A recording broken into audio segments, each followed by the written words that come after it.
Salam alaikum, Azul, bonsoir. Parce que le régime tergiversé, qu'il louvoyait, qui faisait profil bas, qui faisait dire à ses commis que ce n'était en l'occurrence qu'une affaire commerciale, purement commerciale, qu'il n'y avait rien là de politique. Beaucoup alors avaient pensé que l'affaire Al-Khabar était le signe que le régime était en perte de vitesse, qu'il était sur une pente descendante, une atmosphère de fin de règne s'installait et les spéculateurs renchérissaient sur le patatras annoncé d'un régime qui se dégonflait comme une baudruche. Au point où l'homme d'affaires, qui était au cœur de cette très symptomatique affaire, et Saad Rabrab avait cru le moment venu de ne plus cacher ses intentions politiques, encore moins son intention d'en découdre. Il avait cru qu'il pouvait, malgré tous les risques qu'il courait, y compris celui de perdre sa fortune, ou d'être la cible de graves révélations sur les origines de cette même fortune, il avait cru qu'il pouvait entrer frontalement en conflit avec le régime. Il était devenu une sorte de tête de pont d'une dynamique dirigée contre le cœur du régime et qui s'était invité dans le processus de succession, rien de moins. Une action hostile menée de front contre le cœur du régime, comme je le disais. Oui, en effet, comment interpréter, sinon comme une déclaration de guerre, que l'homme le plus riche du pays, qui s'est implanté de façon remarquable dans plusieurs pays occidentaux, qui dispose de relais relativement puissants au sein de l'armée, d'une assise sociale considérable en Kabylie et qui est comptabilisé dans le clan de l'ex-DRS, puisse acquérir une telle machine de guerre sans que le régime ne s'en émeuve. À plus forte raison que cette action, j'allais dire inamicale, si l'on se place du point de vue du régime, survient dans un climat de débandade généralisée, à un moment où le régime ne peut plus dissimuler l'état de santé du président Fassad, au moment où des perspectives de succession commencent à se dessiner, où des luttes intestines semblent agiter le sérail. La réaction du régime était donc plus que prévisible. À moins d'être suicidaire, le régime ne pouvait laisser cette transaction se conclure. On se demande même pourquoi ne l'a-t-il pas tout simplement sabordée avant qu'elle n'arrive devant le notaire.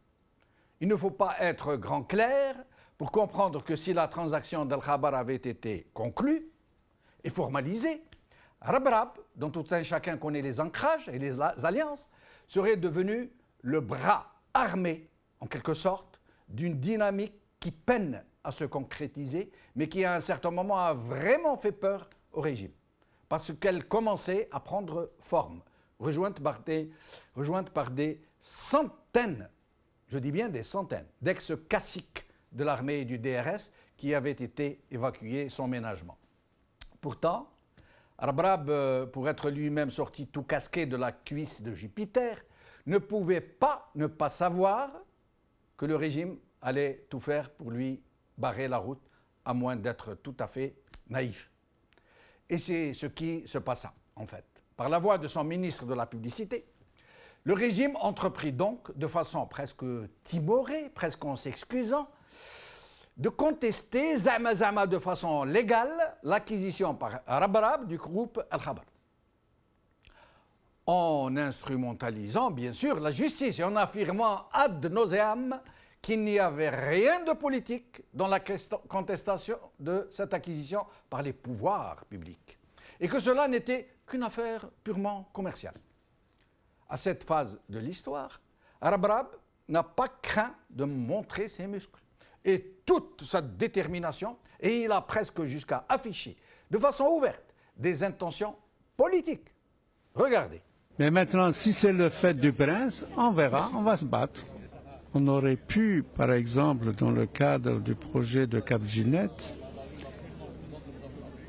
faire passer notre pays du stade importateur au stade exportateur dans plusieurs activités, dégager plus de 35 milliards d'exportations hors hydrocarbures et créer près d'1 million d'emplois. Non, non, c'est politique. Ils ne veulent pas d'abord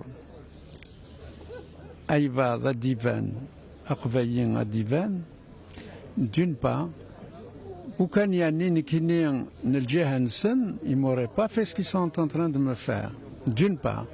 Deuxièmement, ils ont peur pour leur pouvoir. Ils se disent, si ce bonhomme continue encore à progresser, il risque demain de venir prendre le pouvoir. Ils ont peur pour leur pouvoir. Ils se disent, si ce bonhomme continue encore à progresser, il risque demain de venir prendre le pouvoir. Si ce bonhomme continue encore à avancer, il risque demain de venir prendre le pouvoir. La réponse ne se fit pas attendre. Dans le même temps que Rabrab, ses enfants, ses entreprises commencèrent à subir toutes sortes de pressions. Le vrai porte-parole du vrai pouvoir, celui qui ne parlait pas en l'air et dont toutes les promesses étaient tenues, dont toutes les menaces étaient mises à exécution, lança publiquement un avertissement très fort, une sommation sans frais à Rabrab, une menace sans nuance relayée par tous les médias publics et privés.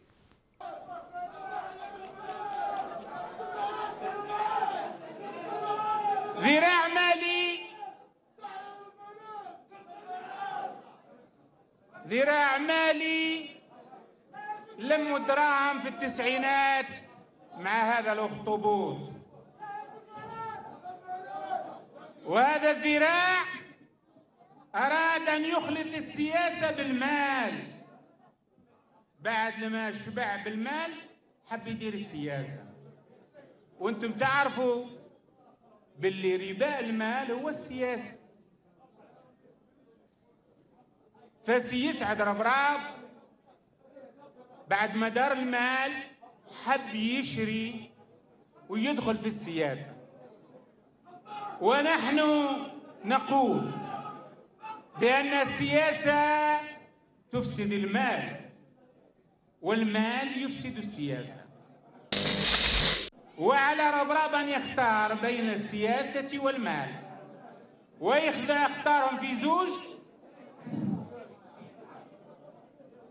فالدرهمات يروحوا.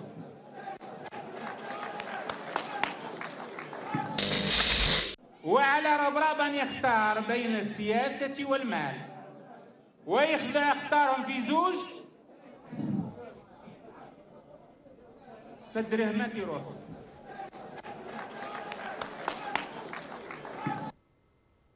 Incroyable. Je n'en reviens toujours pas. Je l'ai écouté 20 fois et je n'en reviens pas. Et ainsi, et alors que tout le monde pensait que Rabrab ne s'était pas engagé dans cette affaire à la légère, qu'il avait tout prévu, qu'il avait prévu la réaction du régime et qu'il allait abattre les cartes d'atout, voilà qu'il entre dans une toute autre démarche, qu'il perd de sa superbe, qu'il entame une prudente retraite, un repli pour le moins stratégique. Aujourd'hui, pour régler définitivement ce problème, pour prouver que je n'ai aucune ambition politique. Mon ambition, c'est le développement économique de l'Algérie. Les services de sécurité qui étaient très forts depuis les années 70, eux-mêmes m'ont bloqué certains de mes projets. Donc ils ne vous soutiennent pas aujourd'hui? Pas du tout. Ils ne m'ont jamais soutenu et je n'ai aucun soutien des services de sécurité. Ammar Saadani dit il faut que vous choisissiez entre la politique et l'argent, parce que sinon, vous allez perdre votre argent. Écoutez, mon ambition, et ma seule ambition, c'est la construction de l'Algérie, de mon pays. Mais pourquoi est-ce que vous êtes... Surtout dans le secteur économique. Vous avez vu le changement entre les premières déclarations et les dernières de Rabra? Vous avez vu la différence de ton? Mais bon, maintenant c'est jdref, def. Le couperet est finalement tombé. La récréation est terminée. Le tribunal administratif de Bir Mourad Reis vient de rendre son verdict. Annulation purement et simplement de la transaction de cession d'actifs du groupe Al-Khabar au profit de Nesprod, une filiale du groupe Cévital qui appartient à Arbrab et à sa famille. Arbrab a perdu, de façon qu'il ne s'embarrasse pas de manière. Ce tribunal a même décidé, comme pour rappeler qu'il tenait le côté du manche, de condamner Al-Khabar à payer tous les frais de justice. En fait, et y compris pour ceux qui vont être tentés de nous dire que la khutba n'est pas dite, que Arbrab n'a pas épuisé toutes les voies de recours, il fallait vraiment être naïf pour croire un instant seulement que le vrai pouvoir allait laisser ainsi se conclure une telle opération contre lui. Bien au contraire, puisque cela fut l'occasion pour lui, justement, non seulement de renvoyer Arbrab à ses sols brisées financières, mais aussi de reconfigurer tout l'espace médiatique, mettre de l'ordre dans ce chaos organisé qui est devenu le foutoir télévisuel. Ce fut l'occasion aussi pour lui de rappeler qu'il garde la main, que nul ne peut le menacer impunément, que la baisse de ses moyens financiers qui lui permettaient de tout régler à travers la manne dont il disposait n'allait pas entraîner de facto ses capacités à contrôler la situation, puisque, entre autres leviers, il contrôle la justice, qu'il lui fait rendre n'importe quelle décision, de mettre en prison qui il veut, de faire libérer qui il veut, de rendre les verdicts qu'il veut, voire même de ruiner qui il veut, à défaut de ne plus avoir les moyens d'enrichir qui il veut. Avec le temps des vaches maigres est venu le temps du bâton.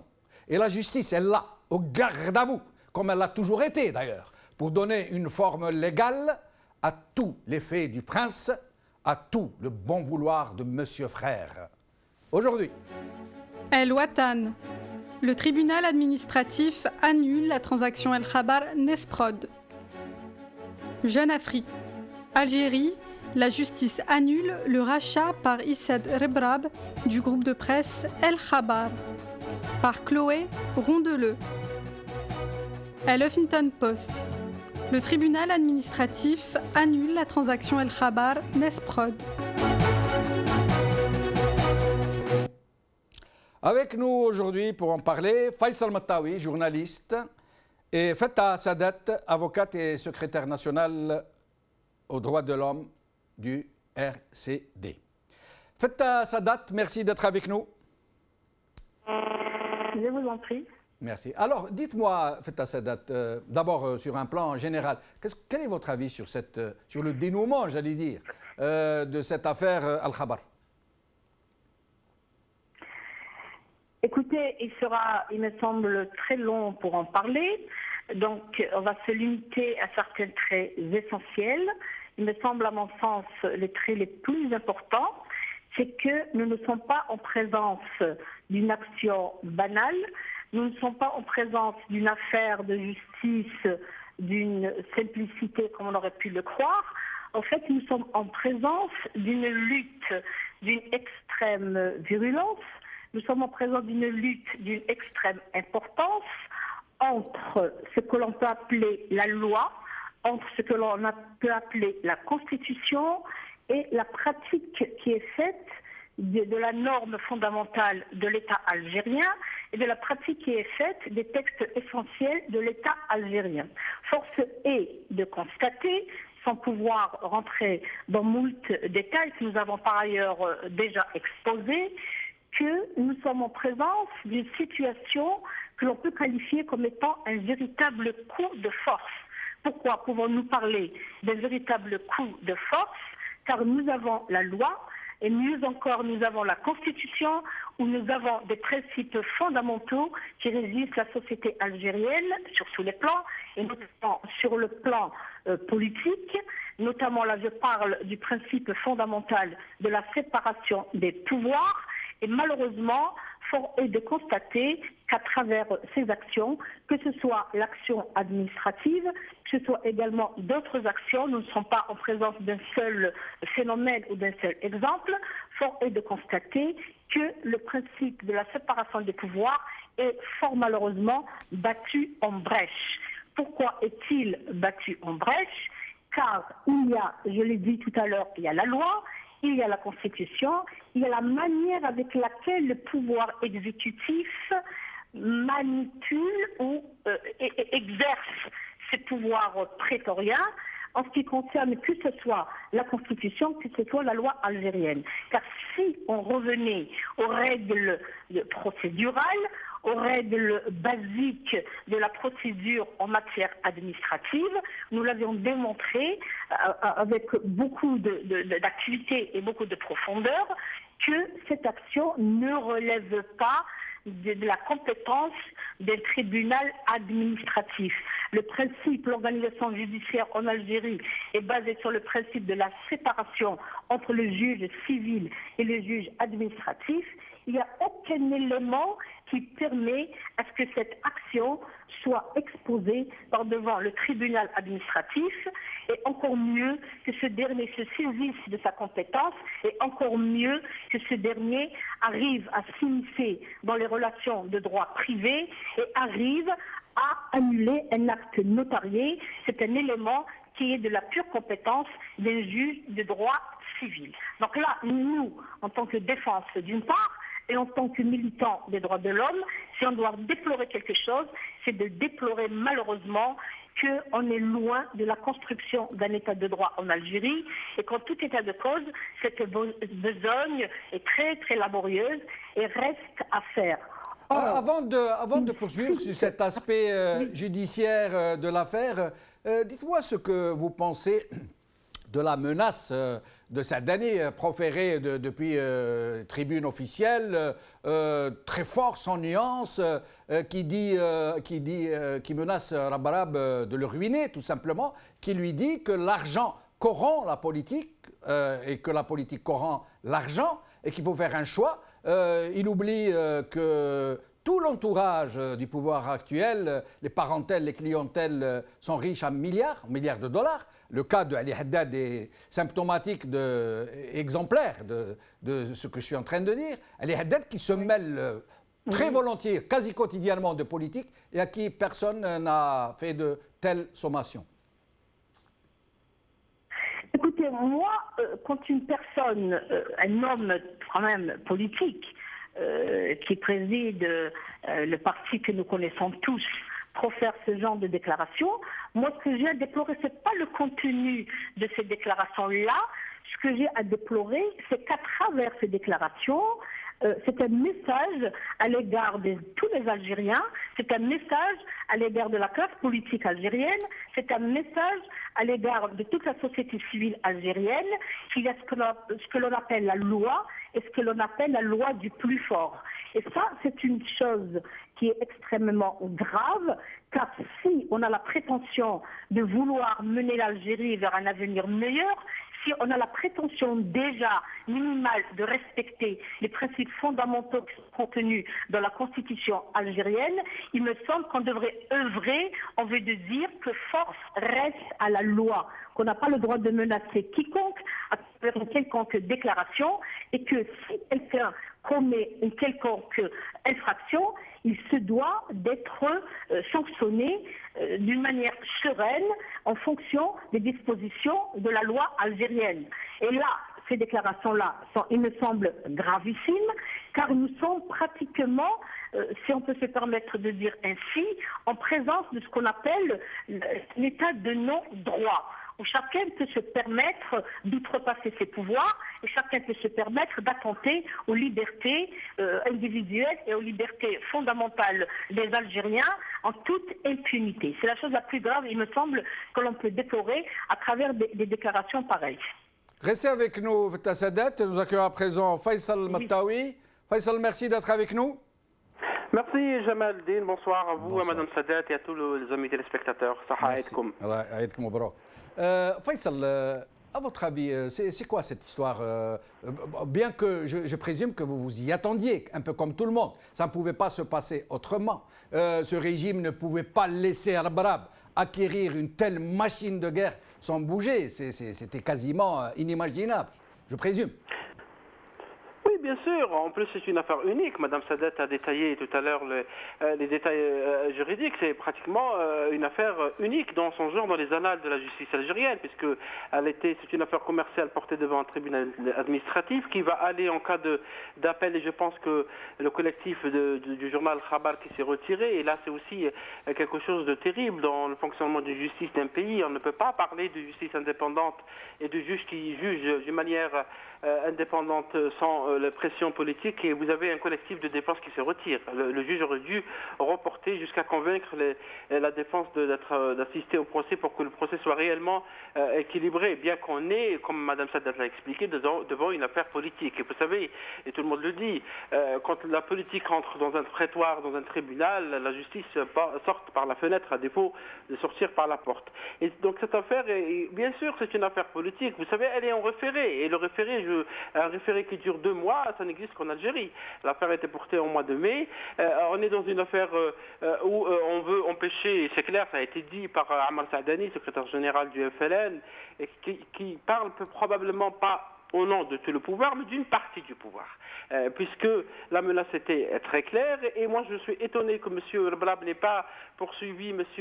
Saadani en justice parce que ses propos tombaient sur le coup de la loi, parce que c'est une menace, et pourquoi les autres hommes d'affaires, les autres opérateurs économiques, ceux qui pourraient éventuellement être intéressés par la politique, parce que la loi ne l'interdit pas en Algérie, n'ont rien dit. Il y a beaucoup de silence autour de cette affaire, énormément de silence.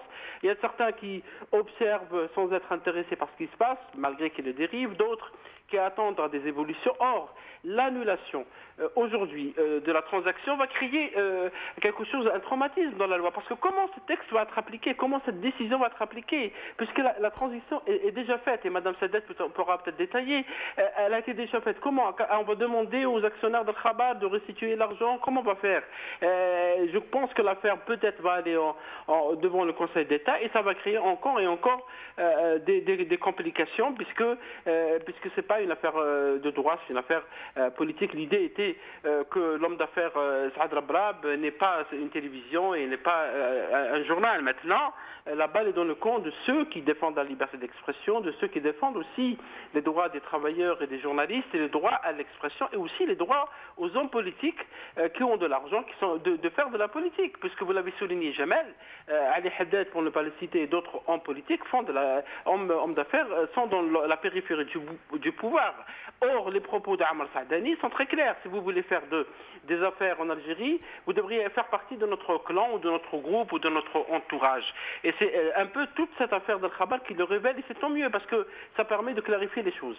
Mais Faisal, vous disiez que ne pas comprendre que Al-Barab n'ait pas porté plainte à la suite de ces graves propos de Saadani. Mais sinon, dans l'ensemble, est-ce que vous n'avez pas eu l'impression que Al-Barab a vraiment changé de ton entre ses premières déclarations, il a même parlé d'ambition politique, à la limite qu'il les inquiétait parce qu'ils avaient peur, nous avait-il dit, qu'il émerge politiquement, et il en arrive à dire non, je n'ai aucune ambition politique, juste économique, moi, et on voit qu'il devient très, très conciliant, et la question est, n'avait-il pas prévu une telle réaction? Est-il naïf, Al-Barab, à ce point, pour ne pas avoir calculé, ne pas avoir su que le régime n'allait pas le laisser acquérir le groupe Al-Khabar comme ça, les doigts dans le nez? Oui, c'est clair, puisque Saad Al-Barab était contre le 4e mandat pour le président Bouteflika, et donc pour le président Bouteflika, et du moins par son entourage, Al-Barab fait partie de ce qu'on peut appeler des adversaires politiques. Al-Barab fait la politique à partir du moment où il dit qu'il est contre un mandat présidentiel et qu'il se retire même du front le patronat, l'organisation, le forum des chefs d'entreprise qui représente une partie du patronat algérien, pas l'ensemble du patronat. Effectivement, il y a des des choses à se poser sur la position de Rabab. Et je pense que M. Rabab, du moins dans son entourage, il y a un problème de communication de crise. Parce que lorsqu'il y a une communication de crise, lorsqu'il y a une situation pareille, il faut choisir ses mots, il faut choisir ses expressions. Parce que M. Rabab a dit qu'il allait porter les actions de Khabar, rappelez-vous, devant la bourse d'Alger. Or, ce n'est pas à lui de le faire, c'est à la conseil d'administration du groupe de le faire. Il a fait d'autres déclarations sur la peur du pouvoir et je crois que c'est pas ce qu'il voulait dire. Parce que le pouvoir algérien, de toute façon, il n'a peur de personne. Et vous le savez, il voudrait détruire, il a déjà détruit d'autres personnes qui étaient dans les affaires. Il y a qu'à citer le cas de Abdelmoumen Khalifa, bien qu'il n'y a aucun parallèle ni aucune comparaison à faire avec M. Rabab, mais Abdelmoumen Khalifa était à un moment donné porté aux anges, il était porté même dans les palais royaux, les palais présidentiels en Algérie, avant de finir dans une cellule. Et c'est pour ça qu'il y a toujours des calculs politiques. Et M. Rabab, j'ai l'impression qu'à un moment donné, il a été aussi isolé, ou peut-être par ses partenaires, parce que les autres hommes d'affaires, ceux qui peuvent avoir pignon sur rue, ceux qui peuvent parler, ils se sont tous tus. Ils ont tous gardé le silence. Et là, c'est un peu inquiétant. Est-ce qu'on a la capacité, même si on a de l'argent, d'affronter ce pouvoir, y compris sur son terrain politique, économique, ou est-ce qu'il faudrait faire partie du cercle de l'allégeance pour pouvoir faire ses affaires en silence sans être inquiété? Ça, c'est une question qui est posée à tout le monde. Nous allons ouvrir le standard dans un moment pour permettre à nos téléspectateurs de s'exprimer. Nous ne prendrons pas beaucoup d'appels. Je reviens à Fettah Sadat. Nous semblons tous ici, hein, dans cette émission, nous étonner un peu. Nous faisons les gens qui sont un peu choqués de voir la justice s'engager dans de telles attitudes. Or, Fettah Sadat, vous le savez très bien, nous le savons tous, que la justice a toujours été comme ça, qu'elle a été aux ordres du pouvoir, qu'elle a toujours exécuté de façon très exemplaire, j'allais dire, toutes les injonctions du régime, qu'elle a mis en prison ceux qui devaient aller en prison, ceux dont le régime voulait qu'ils aillent en prison, elle a libéré ceux que le régime a voulu libérer, elle a toujours été très, j'allais dire, soumise. Qu'est-ce qui nous étonne aujourd'hui? Qu'est-ce qu'il y a de changé? Écoutez, moi je ne suis pas étonnée du tout, car à travers l'affaire d'aujourd'hui et auparavant l'affaire qui a été tranchée par le tribunal administratif en matière de référé, force de constater que ce n'est pas un fait isolé. On peut même dire que c'est un phénomène récurrent, malheureux mais récurrent, de la justice algérienne qui n'a pas pu s'autonomiser et prendre ses distances par rapport au pouvoir exécutif. Donc je le disais tout à l'heure, on est loin de la construction d'un état de droit, malgré toutes les déclarations qui sont faites depuis l'indépendance du pays jusqu'à nos jours. On est vraiment très loin de la construction d'un état de droit qui suppose, avant toute chose, que force reste à la loi et que même l'administration, quel que soit le degré de situation de cette dernière, se doit de se conformer dans son activité et dans ses décisions à la loi. Donc, le peuple est souverain, le peuple est la source de tous les pouvoirs d'après les principes de la Constitution algérienne.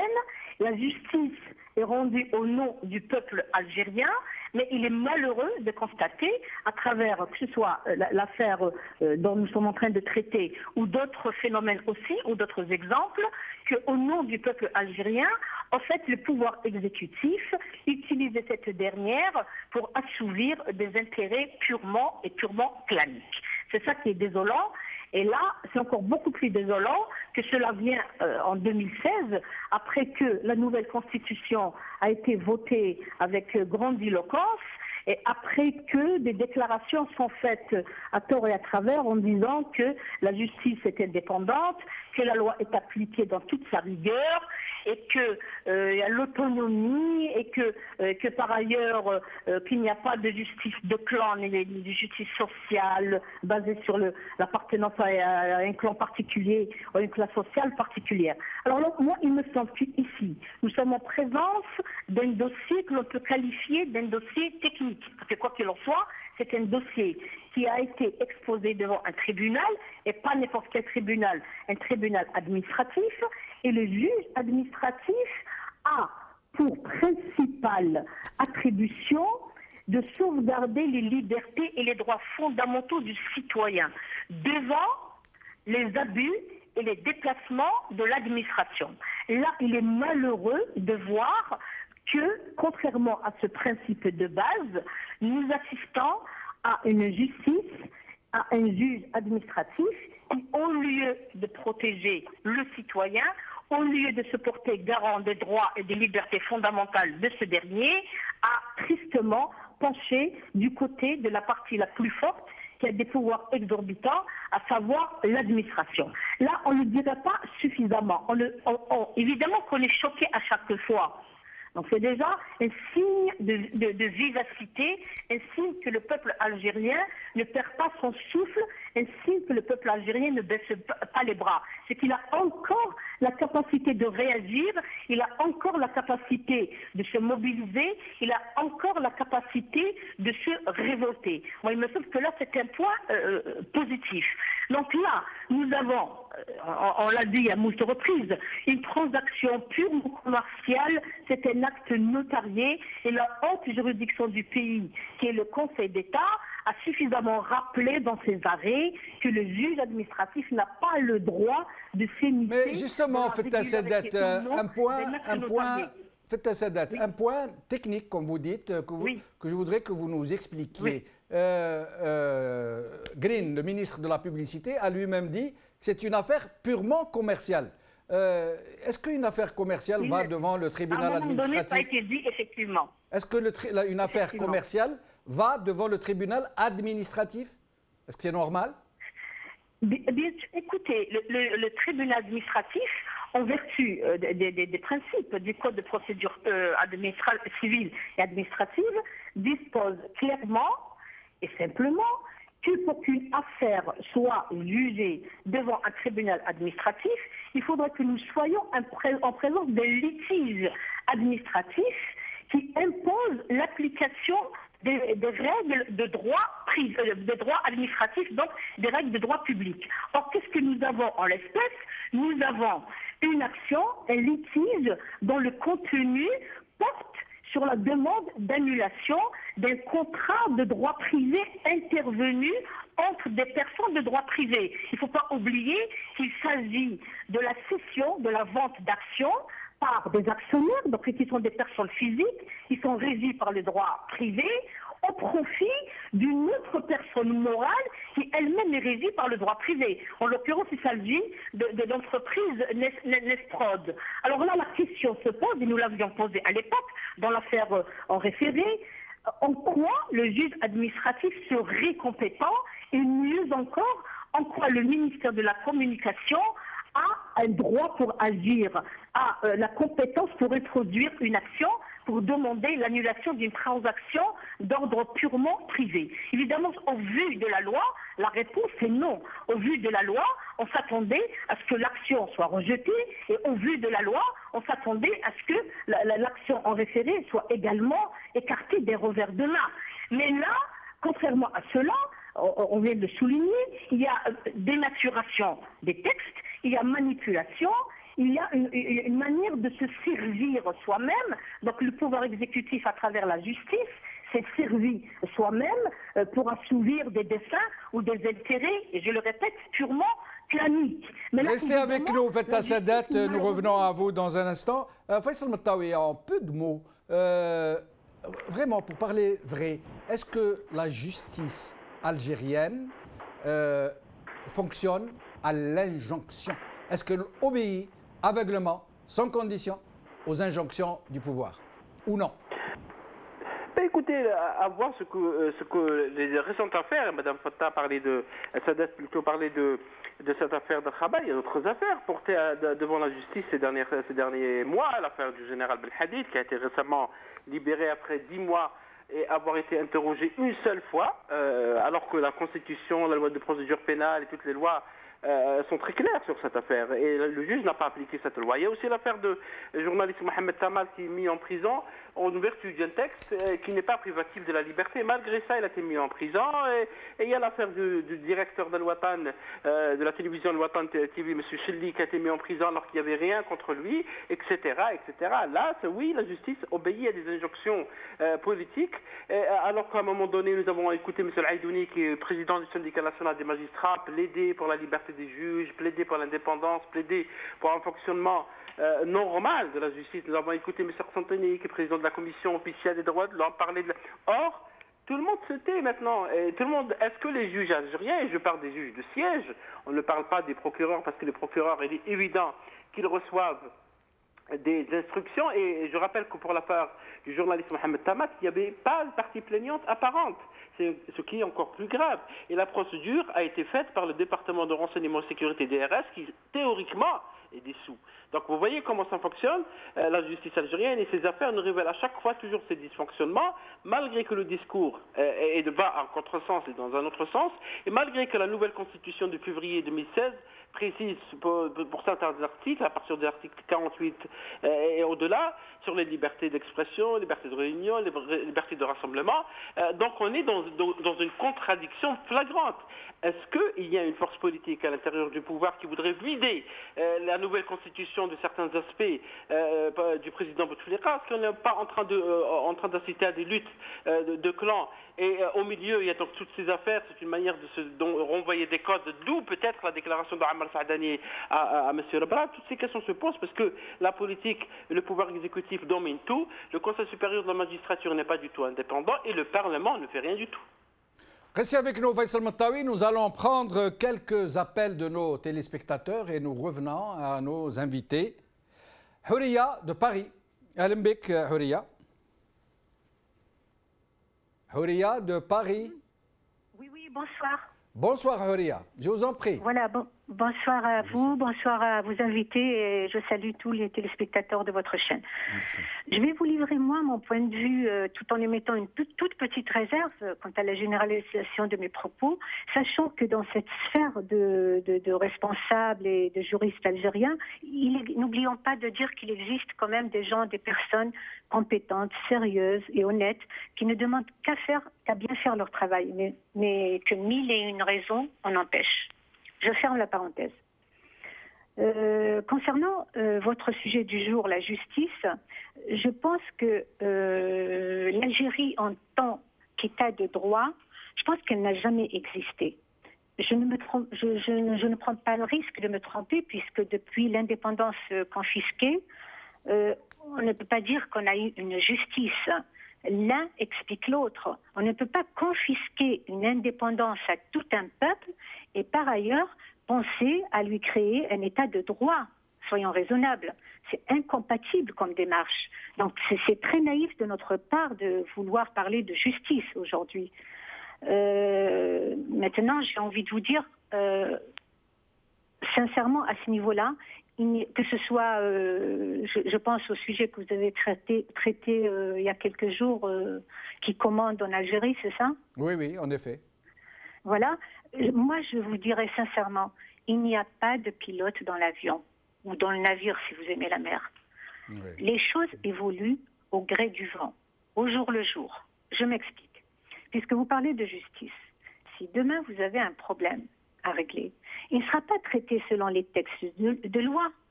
Ils seront traités et votre problème sera résolu ou pas selon le contexte dans lequel vous l'auriez exposé.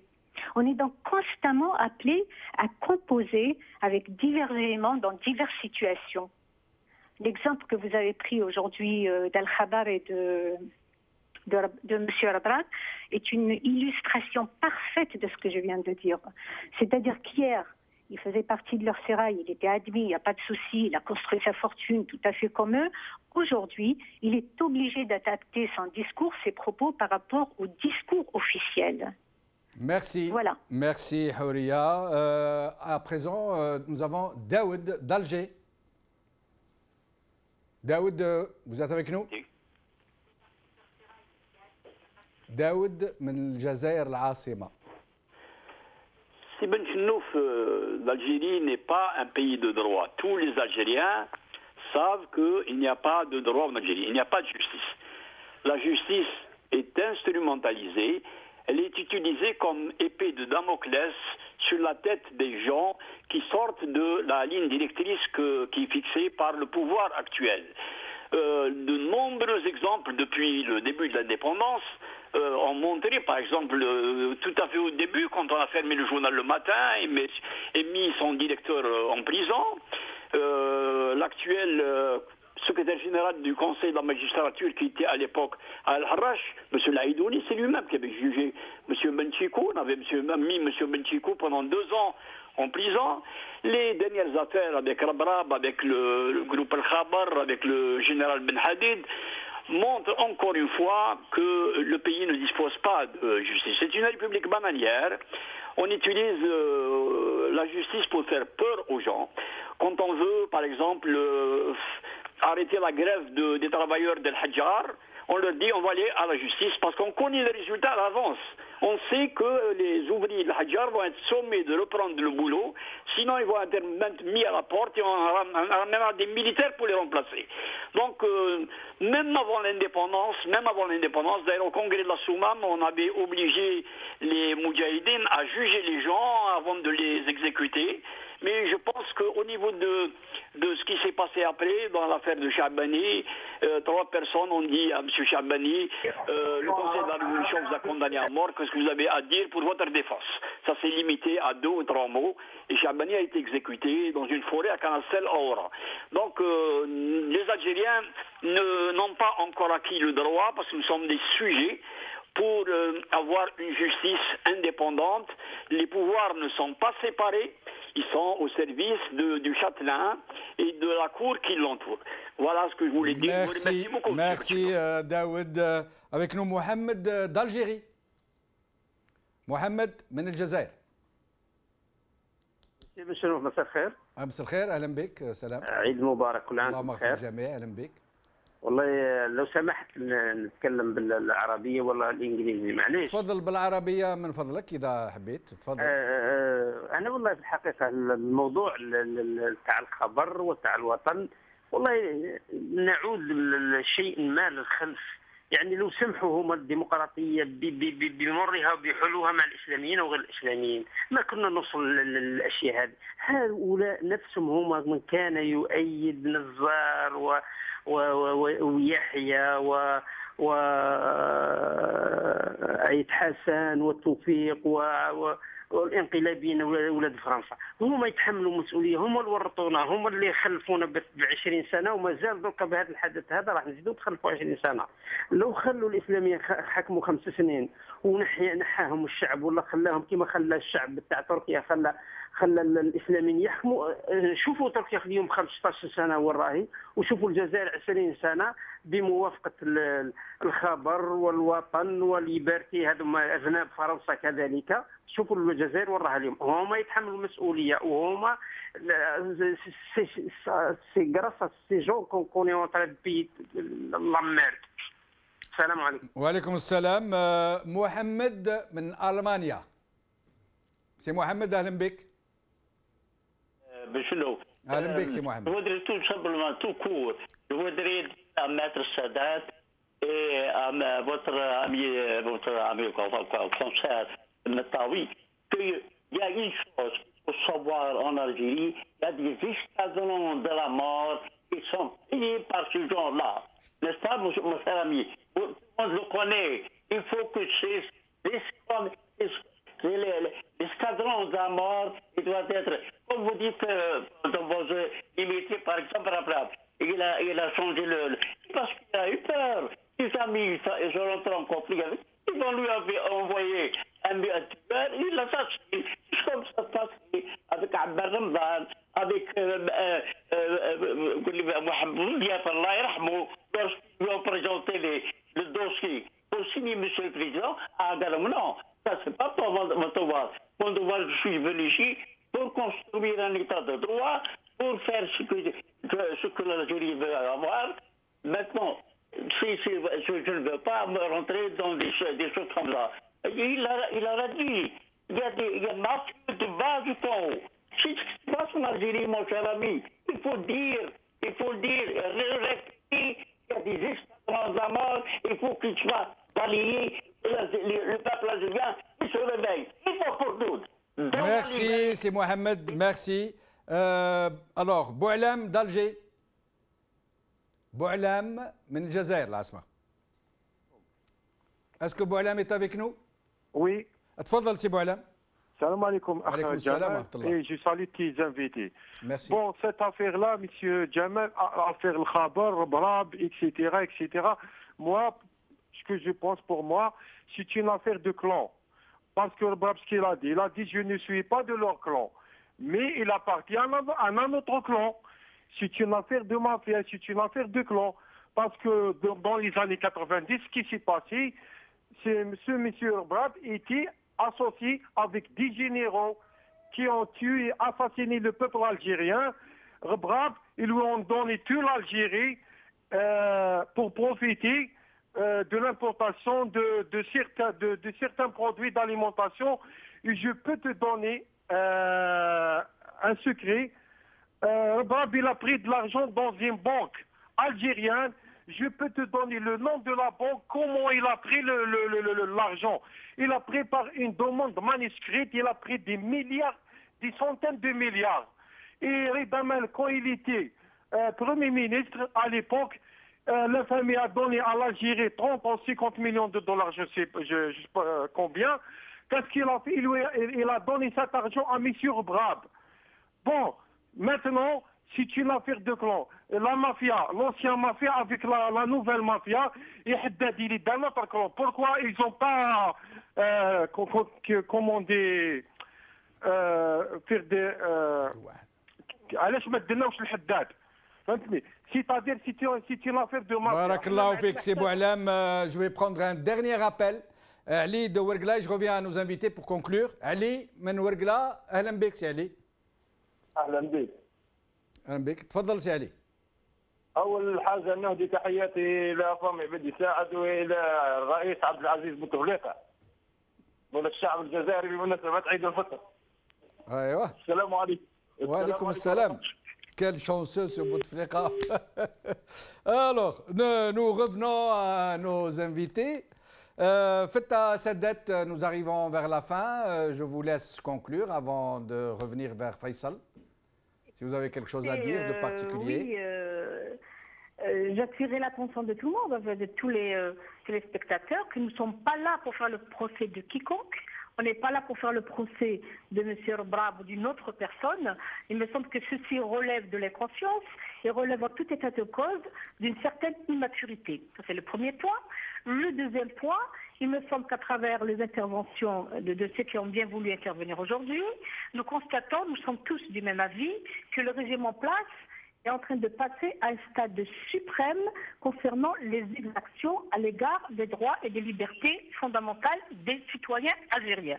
Et là, on ne peut que ressentir un fort sentiment d'insécurité pour le présent et également pour l'avenir. Troisième chose, il me semble que ce qui est à déplorer, et on est unanime à le dire, c'est que nous sommes là pour dénoncer une utilisation clanique de l'appareil de justice, donc de l'appareil judiciaire, au profit d'un clan particulier. Et là, on ne peut que dire que l'Algérie est en danger, que les citoyens algériens sont touchés profondément dans leurs droits et dans leur liberté. Et il me semble que les Algériens ne vont pas rester sans se mobiliser pour mettre fin à ce climat de terreur, à ce vent de terreur qui est en train de souffler sur le pays. Merci Fattah Sadat. Faisal Mattaoui, il nous reste environ 3 minutes. J'aimerais que vous nous parliez un peu de l'avenir des médias en Algérie, surtout de ce nouveau paysage télévisuel qui se profile, dont on dit qu'il y a beaucoup de manipulation dedans. Si vous pouvez nous faire un petit résumé de 3 minutes environ. Écoutez Jamel, la liberté d'expression ne peut être défendue que par l'ensemble de la société.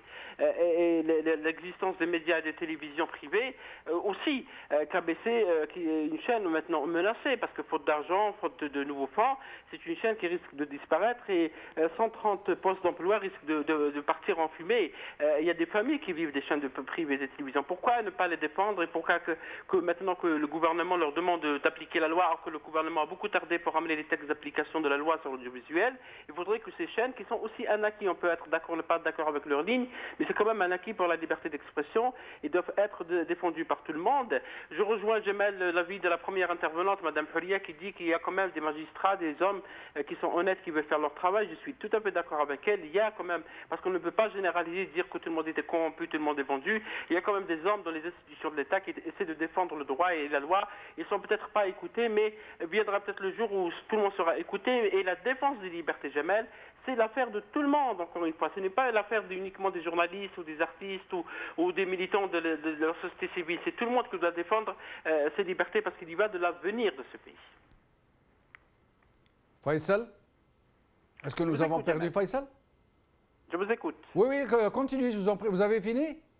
Je disais que la défense de la liberté, c'est l'affaire de tout le monde. Maintenant, l'avenir, Jamel, pour répondre rapidement à votre question, on ne sait pas, parce qu'il y a beaucoup de chaînes. Le gouvernement dit qu'il va fermer ces télévisions s'ils n'appliquent pas la loi. Or, il faut leur laisser au moins un peu de temps pour qu'ils appliquent le cahier de charge. Et on n'a toujours pas entendu l'autorité de régulation de l'audiovisuel dirigée par M. Zouabi Belhamadi nous dire quelle sera la marche à suivre. Et pourquoi il n'y a pas encore de radio libre en Algérie? Et pourquoi il est toujours difficile d'avoir des journaux en Algérie, pourquoi il est toujours difficile d'imprimer des journaux en Algérie? On est toujours dans, peut-être c'est un climat général, parce qu'il n'y a pas que les médias, il y a un parlement qui ne fonctionne pas, agréer des associations c'est difficile, militer dans la rue c'est difficile, donc il y a tout un environnement qui est peut-être hostile à la liberté, qui fait qu'il y a des blocages et qui fait qu'il y a aussi des affaires de justice. Il ne faut pas oublier qu'il y a 3 responsables de la chaîne KBC, dont M. Mehdi Ben Issa, directeur de la chaîne, sont toujours en prison. On ne sait pas s'ils vont être libérés le 18 juillet, donc on attend ce que fera la justice, qui est toujours à la recherche de son indépendance. Merci Faisal Matawi. Je voudrais dire avant de clore cette émission que si nous n'avions qu'un seul phénomène, j'allais dire, pour essayer d'évaluer l'état des lieux qu'est l'Algérie, vraiment si nous voulons comprendre où nous en sommes, ce qu'est la nature de ce régime, nous n'aurions qu'à prendre la justice, l'institution judiciaire. Et là, tout deviendrait clair. Et donc, ce pouvoir sur lequel repose la République, ce pouvoir qui aurait dû être indépendant, séparé des autres pouvoirs, qui aurait dû être non seulement indépendant, mais fonctionner sur la base de textes, de lois, de règlements, de décrets, sur la base fondamentale qu'est la Constitution. Or, malheureusement, très malheureusement, c'est le cas de tout le monde, tous les Algériens le savent, il n'y a pas un seul Algérien qui ne le sait pas. L'institution de la justice est l'institution la plus corrompue du pays. C'est tout dire. Je vous remercie.